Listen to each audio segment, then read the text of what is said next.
ಸೋಮಶೇಖರ್. ಸನ್ಮಾನ್ಯ ಅಧ್ಯಕ್ಷರೇ, ನಾಳೆ ಕರೆಸ್ತೇನೆ ಅವರು. ಸರಿ ಸರ್. ನನ್ನ ಕ್ಷೇತ್ರದ ಒಂದು ಗ್ರಾಮ ಪಂಚಾಯತಿಯ ಪ್ರಾಬ್ಲಮ್ಸ್ ರೆವಿನ್ಯೂ ಮಂತ್ರಿಗೆ ಗಮನ ಸೆಳೆದಿದ್ದೇನೆ. ಸನ್ಮಾನ್ಯ ಅಧ್ಯಕ್ಷರೇ ಉತ್ತರ ಕೊಟ್ಟಿದ್ದಾರೆ. ಒಂದು ಸ್ವಚ್ಛ ಭಾರತ ಅಡಿಯಲ್ಲಿ 2.5 ಎಕರೆ ಕಸದ ಘಟಕಕ್ಕೆ ಸ್ಯಾಂಕ್ಷನ್ ಮಾಡಿದ್ದಾರೆ ಸನ್ಮಾನ್ಯ DC ಅವರು. ಆ ರಸ್ತೆ ಹೋಗಿ ಮಾಡ್ತಕ್ಕಂಥದಕ್ಕೆ ಈ ವಿಧಾನಸೌಧದಲ್ಲಿ ಕುಳಿತು ಒಬ್ಬ IAS ಆಫೀಸರ್ಸ್ ಒಂದು ಪ್ರತಿಷ್ಠಿತ ಸಂಸ್ಥೆ ಮಾತು ಕಟ್ಟಿಕೊಂಡು ಆ ರಸ್ತೆ ಮಾಡ್ತಕ್ಕಂಥದಕ್ಕೆ ಅವಕಾಶ ಕೊಡ್ತಾ ಇಲ್ಲ. ಅದಕ್ಕೆ ಕಂದಾಯ ಮಂತ್ರಿಗಳು ಆನ್ಸರ್ ಕೊಟ್ಟಿದ್ದಾರೆ, ಪೊಲೀಸ್ ಪ್ರೊಟೆಕ್ಷನ್ ತೆಗೆದುಕೊಂಡು ರಸ್ತೆ ಮಾಡಿ ಅಂತೇಳಿ. ನಾನು ನಿಮ್ಮ ಮುಖಾಂತರ ಕಂದಾಯ ಮಂತ್ರಿಗಳಿಗೆ ರಿಕ್ವೆಸ್ಟ್ ಮಾಡ್ತೇನೆ, ನಮ್ಮ ಬೆಂಗಳೂರು ಜಿಲ್ಲಾಧಿಕಾರಿಗಳಿಗೆ ಅವರು ಲಿಖಿತವಾಗಿ ಕೊಟ್ಟರೆ ಅದನ್ನು ನಾನು ಪ್ರೋಸೆಸ್ ಮಾಡ್ತೀನಿ ಸನ್ಮಾನ್ಯ ಅಧ್ಯಕ್ಷ. ಇಲ್ಲಾಂದರೆ ವಿಧಾನಸೌಧದಲ್ಲಿ ಕುಳಿತಂಥ IAS ಆಫೀಸರ್ಸು ಪದೇ ಪದೇ ಆ ಪ್ರತಿಷ್ಠಿತ ಸಂಸ್ಥೆಗೆ ಕಸದ ಘಟಕದಲ್ಲಿ ಬರ್ತದೆ ಅಂತಕ್ಕಂಥ ದೃಷ್ಟಿಯಿಂದ ಆ ರಸ್ತೆ ಮಾಡ್ತಕ್ಕಂಥದಕ್ಕೆ ಅವಕಾಶ ಕೊಡ್ತಾ ಇಲ್ಲ.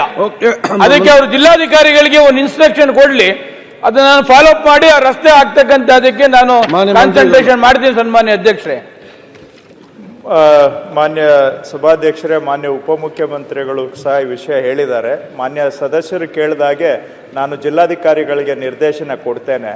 ಆ ಸರ್ಕಾರದ ಎಲ್ಲ ಒಂದು ವಿವಿಧ ಇಲಾಖೆಗಳ ಸಹಕಾರವನ್ನು ತಗೊಂಡು ಈ ರಸ್ತೆಯನ್ನು ಪೂರ್ಣ ಮಾಡುವಂಥ ಕೆಲಸಕ್ಕೆ ಸೂಚನೆಯನ್ನು ಕೊಡ್ತೇನೆ ಅಧ್ಯಕ್ಷರೇ. ಸೋಮಶೇಖರ್. ಸನ್ಮಾನ್ಯ ಅಧ್ಯಕ್ಷರೇ, ನಾಳೆ ಕರೆಸ್ತೇನೆ ಅವರು. ಸರಿ ಸರ್. ನನ್ನ ಕ್ಷೇತ್ರದ ಒಂದು ಗ್ರಾಮ ಪಂಚಾಯತಿಯ ಪ್ರಾಬ್ಲಮ್ಸ್ ರೆವಿನ್ಯೂ ಮಂತ್ರಿಗೆ ಗಮನ ಸೆಳೆದಿದ್ದೇನೆ ಸನ್ಮಾನ್ಯ ಅಧ್ಯಕ್ಷರೇ ಉತ್ತರ ಕೊಟ್ಟಿದ್ದಾರೆ.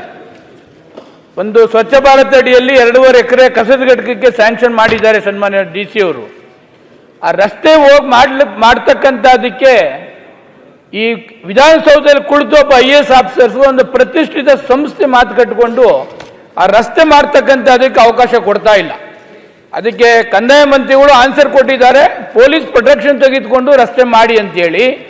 ನಾನು ನಿಮ್ಮ ಮುಖಾಂತರ ಕಂದಾಯ ಮಂತ್ರಿಗಳಿಗೆ ರಿಕ್ವೆಸ್ಟ್ ಮಾಡ್ತೇನೆ, ನಮ್ಮ ಬೆಂಗಳೂರು ಜಿಲ್ಲಾಧಿಕಾರಿಗಳಿಗೆ ಅವರು ಲಿಖಿತವಾಗಿ ಕೊಟ್ಟರೆ ಅದನ್ನು ನಾನು ಪ್ರೋಸೆಸ್ ಮಾಡ್ತೀನಿ ಸನ್ಮಾನ್ಯ ಅಧ್ಯಕ್ಷ. ಇಲ್ಲಾಂದರೆ ವಿಧಾನಸೌಧದಲ್ಲಿ ಕುಳಿತಂಥ IAS ಆಫೀಸರ್ಸು ಪದೇ ಪದೇ ಆ ಪ್ರತಿಷ್ಠಿತ ಸಂಸ್ಥೆಗೆ ಕಸದ ಘಟಕದಲ್ಲಿ ಬರ್ತದೆ ಅಂತಕ್ಕಂಥ ದೃಷ್ಟಿಯಿಂದ ಆ ರಸ್ತೆ ಮಾಡ್ತಕ್ಕಂಥದಕ್ಕೆ ಅವಕಾಶ ಕೊಡ್ತಾ ಇಲ್ಲ. ಅದಕ್ಕೆ ಅವರು ಜಿಲ್ಲಾಧಿಕಾರಿಗಳಿಗೆ ಒಂದು ಇನ್ಸ್ಟ್ರಕ್ಷನ್ ಕೊಡ್ಲಿ, ಅದನ್ನ ನಾನು ಫಾಲೋ ಅಪ್ ಮಾಡಿ ಆ ರಸ್ತೆ ಆಗ್ತಕ್ಕಂಥದಕ್ಕೆ ನಾನು ಕಾನ್ಸಂಟ್ರೇಷನ್ ಮಾಡ್ತೀನಿ ಸನ್ಮಾನ್ಯ ಅಧ್ಯಕ್ಷರೇ. ಮಾನ್ಯ ಸಭಾಧ್ಯಕ್ಷರೇ, ಮಾನ್ಯ ಉಪಮುಖ್ಯಮಂತ್ರಿಗಳು ಸಹ ಈ ವಿಷಯ ಹೇಳಿದ್ದಾರೆ. ಮಾನ್ಯ ಸದಸ್ಯರು ಕೇಳಿದಾಗೆ ನಾನು ಜಿಲ್ಲಾಧಿಕಾರಿಗಳಿಗೆ ನಿರ್ದೇಶನ ಕೊಡ್ತೇನೆ. ಆ ಸರ್ಕಾರದ ಎಲ್ಲ ಒಂದು ವಿವಿಧ ಇಲಾಖೆಗಳ ಸಹಕಾರವನ್ನು ತಗೊಂಡು ಈ ರಸ್ತೆಯನ್ನು ಪೂರ್ಣ ಮಾಡುವಂಥ ಕೆಲಸಕ್ಕೆ ಸೂಚನೆಯನ್ನು ಕೊಡ್ತೇನೆ ಅಧ್ಯಕ್ಷರೇ.